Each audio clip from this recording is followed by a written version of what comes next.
Welcome to Crafting Your Next Move. Welcome to Crafting Your Next Move with Lori Kraft, Associate Broker with the Kraft team at Origin Realty Group. Lori is a top-producing Houston realtor with more than 15 years of experience helping clients buy and sell homes across the greater Houston area. Known for her honest advice and boutique approach, she and her team combine cutting-edge marketing with good old-fashioned service to deliver results that speak for themselves.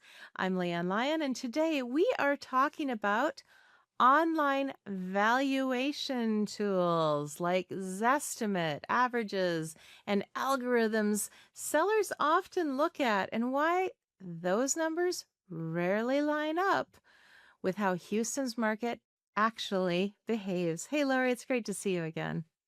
Hey, and this is one of my favorite topics because there is not a seller out there that does not quote the Zestimate.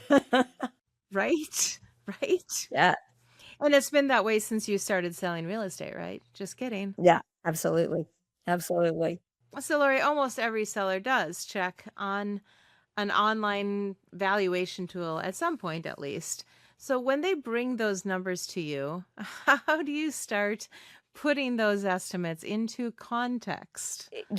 I think that in Texas, we have a little bit of an advantage when we're trying to explain that because Texas is a privacy state. That's not the case everywhere. And what that means is the only people that have access to that tax income data would be your agents, your appraisers, and the tax appraisal district, and some attorneys.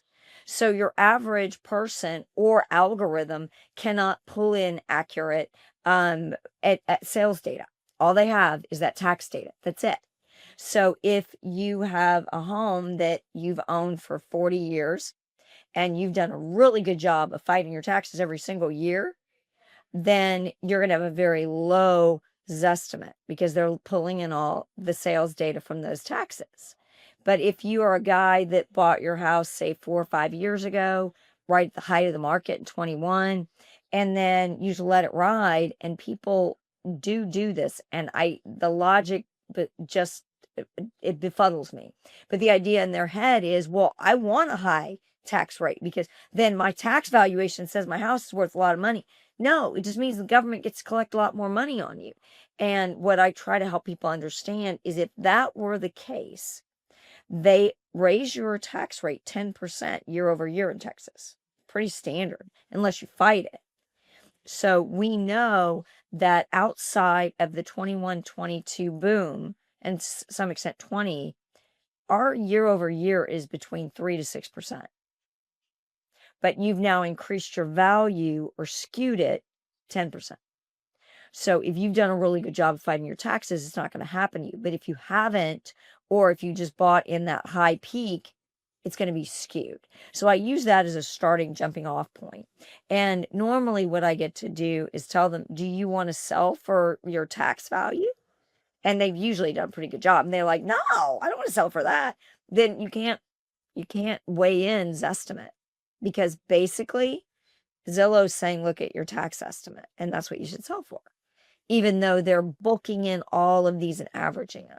So that's a good starting off point. And then from there, you can sort of help them understand that Zillow will tell you they're off 20% in either direction. So that's a good starting off point for that. Well, we know Houston's market is incredibly diverse. The age of homes, builder quality, lot size, community amenities, all widely vary. So, how does that complexity limit what an algorithm can realistically capture? It goes back to why area expertise matters.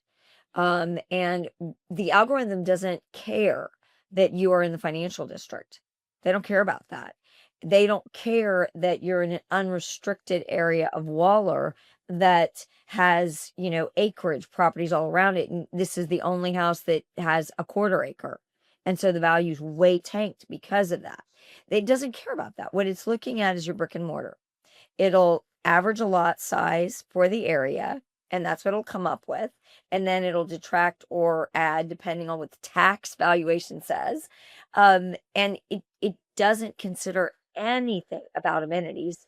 And because of the way Houston is and the way all of these 14 counties, really 13, give or take, have grown, there's no zoning. We have no zoning. So what we do is master plan communities, and some master plan communities are better than others. Case in point is Bridgeland, that they have now brought in the Texans. They're going to have a facility there. They're going to have all kinds of retail. There's going to be hotels brought in. All of that is going to skyrocket those values and actually really feed into all of Cyprus, who doesn't want to be in that traffic but wants to be in close proximity. There's no algorithm to measure that. So, as you kind of just mentioned, online tools often pull comps without really knowing whether two homes are even really comparable. So, what details do you look at in a comp that an algorithm usually overlooks? Well, and I think I hit some of it just a second ago, but we are very area specific when we do comparables. Which is what's frustrating. Sometimes you get an appraiser that's from Pearland and he's trying to assess something in Conroe. They're totally different areas. So what we look at is we look at where in this area is your neighborhood. So if you're in Cypress, is it Bridgeland? Is it Longwood? Is it, are you in Close Crossing? Where are you in Prospective Town Lake? Very different communities. So these communities, like I mentioned 4 right off the top, Longwood's a golf course community. Coles is popular because of the schools at Zone 2. And plus it's kind of an old town feel. You have Bridgeland, it was vast. I mean, that is a city unto itself. And then you have Town Lake, which is a resort style community with lakes and boats and all kinds of things. So you have to weigh those features in. You can only compare in that community. Don't take something from Bridgeland and try to compare it to Town Lake. It won't compare. Then you're going to be looking at your actual lot. How big is the lot? Is it a corner? Is it a pie? Do you have a short front, big back? Is there room for a pool? Is there a pool? Then you're going to look at the actual section and then narrow down to the street. It gets that finite. And then from there, you're going to look at, does it have a pool? Does it have a jacuzzi? Does it have an outdoor patio? Does it have an outdoor kitchen? Does it have high-end granite? How many bedrooms? How many bathrooms? Is there a media room? All those things go into play. So, a lot of the things that you just described are very external, but renovations and updates can also dramatically shift value. So, how do you help sellers understand why an online valuation usually can't account for the level of finish inside of the home? Well, I want to backpedal a little bit on finishes. And this is why before you update, talk to your friend that's a realtor. If you have any thought ever of selling at any point in time, because I've had sellers that put $150,000 into a bathroom. You will never get that back.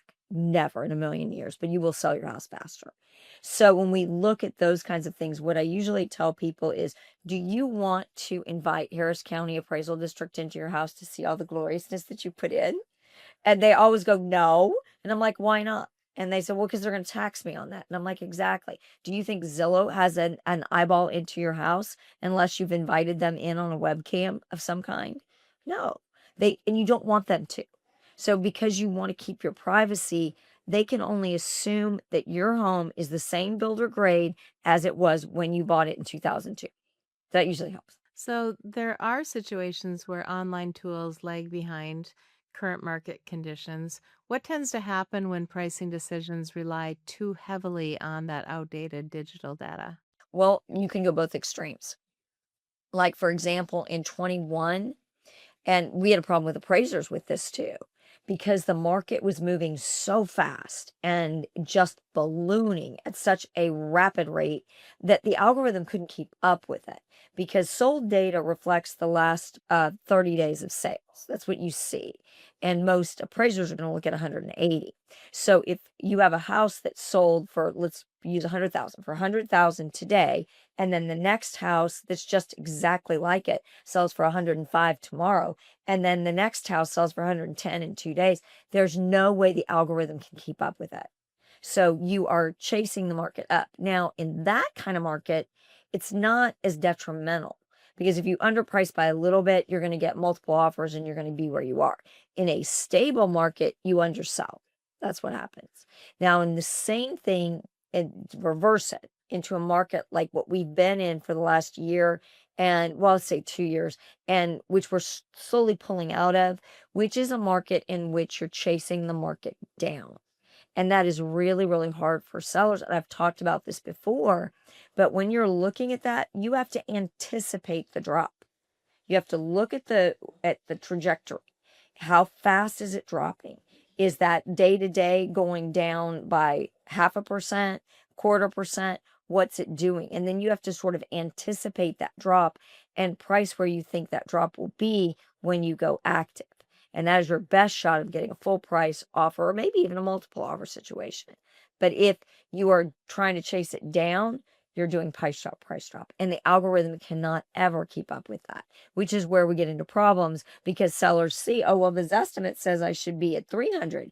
And what you're telling me is I need to be at 200. And that's too big of a difference for me. So when you're building a pricing strategy for not 200, 300, but more like 700, 800K homes that feeds into the $1 million purchase, what sources give you a more accurate picture than any automated estimate?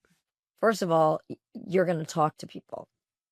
I usually talk to agents in that area or in that neighborhood.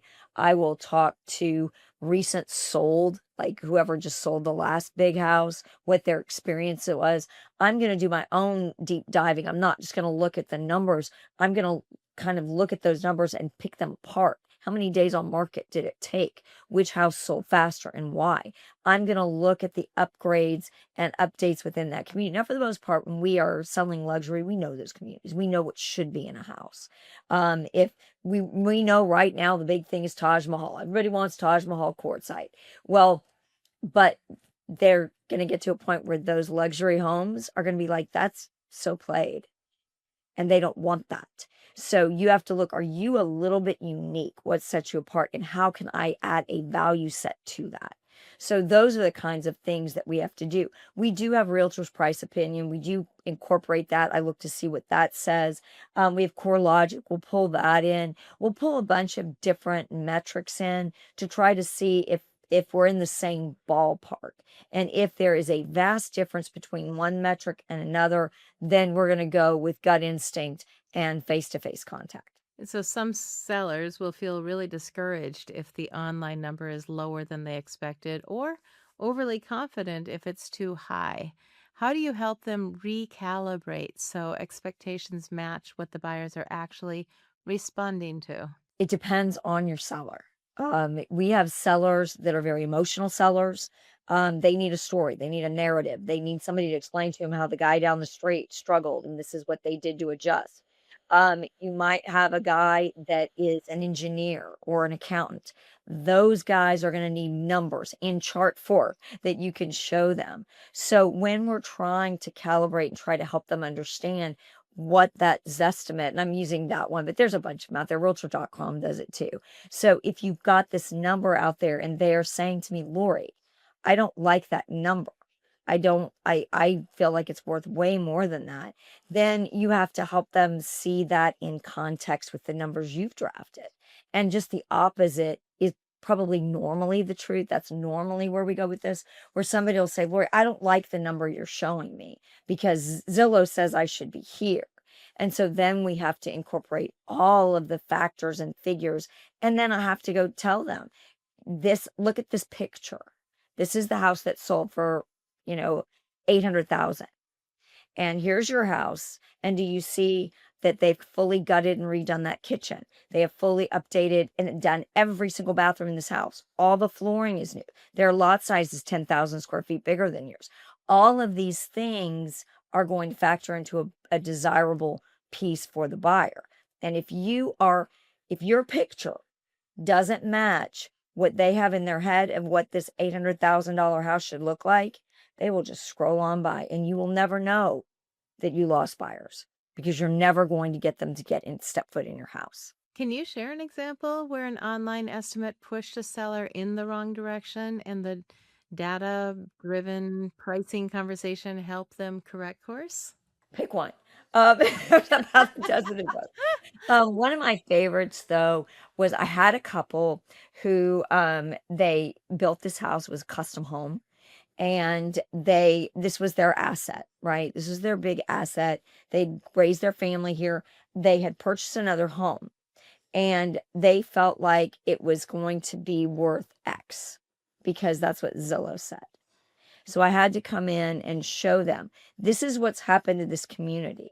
Yes, these are all custom homes, but Harvey hit, and almost all of the homes in this neighborhood flooded. Now, yours didn't, and we get to say that, but just because yours didn't doesn't make your house worth more. It makes it be the one house that people will flock to. But everybody's values dropped because of that issue. And unfortunately, yours took a hit too. So, but let's look at where you started 35 years ago when you bought this house and the equity that you have now. And let's be realistic. Greed kills deals. And we're not talking about $100,000 or $200,000 difference. We're talking about $25,000. And that 25,000 can turn into a loss of 40 to 50,000 if you sit on market over 100 days. So that's one of my best examples, but I'm telling you, I could pull a million of those. I could talk all day about these. And they're all a little bit different, but the basic thing is that anxiety that they're going to get cheap. Well, as we wrap up here today, and this is for anyone preparing to list soon, what's a helpful way to use online valuations as one small reference point without letting those numbers drive the entire pricing conversation? And by the way, how does AI maybe factor into any of this? AI is going to be interesting. We actually have some models out there that are doing multiple things. Like they're going to find the best buyer for your house. AI can identify them, which creeps me out, but they can't. Who's looking and where they're looking and that kind of thing. So you can actually target market a little bit better. So I think that's going to be a big player in this. But I also think that AI is limited because it's basing everything on numbers, and you're only as good as your data. And because we're a privacy state in Texas, the data is skewed. So you have to depend on those realtors with in-market knowledge. So if you're planning to go on market and you're looking at a Zestimate, what I want you to do is take 20% less that Zestimate, and that's your low end, and add 20% to that Zestimate, and that's your high end. And you are going to fall somewhere on that spectrum, depending on your exact location, all of your upgrades, and all of your features. Well, that is it for today's episode of Crafting Your Next Move. If you're thinking about selling in Cypress, Tomball Memorial, Memorial Villages, Inner Loop, or anywhere in the greater Houston area, visit craftrealtyteam.com to learn more or connect directly with Lori's team. And remember to like, leave a review, and share this episode with someone who might need it. Thank you, Lori. Bye. Thanks for watching. Be sure to hit that like and subscribe button and leave us a review in the comments.